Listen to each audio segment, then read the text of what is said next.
Ebintu by'abeegi ebirumu enfarasi, ebitabo n'ebindi byona byacwekera. Polisi obwo erikuhwerwaho motoka yayo erikuraza omurro niyo yahwera ishomero eri. Orikukura ishomero eri Isaac Kafeero yagira ngu n'eky'obusaasi abeegi kuferwa ebintu byabo na munonga ebitabo. Wishaza abaana ayiza okuddukira ku baana bafuneko ku mifaliso n'ebintu ebirala ebyononese ng'essuuka n'ebirala then ffe ng'essomero of course ekisulo kirina okuddawo ate nga kize mu budde nga situyinza kwanguwa kufuna ssente zigamba nti tuzimbe ekintu. So omuntu yenna department ya disaster preparedness ya ministry ya government n'ab'obukiiko abalala bakwatagana ku bintu ng'ebino eba education bayinza okutudduukirira.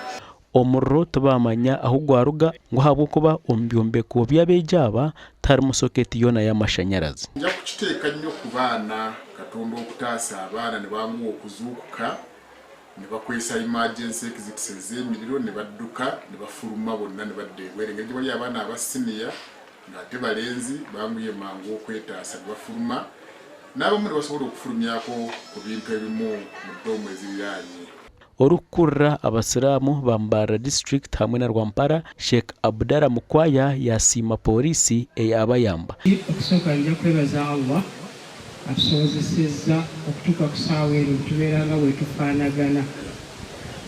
Oyinza okusanga nga twali badde tuleeta baziyita baagi zino enzirugavu oba nga tuleeta keesi kutwaliramu baki bannaffe, naye tumwebaze olw'okuba nti embeera eyo tugiyiseemu.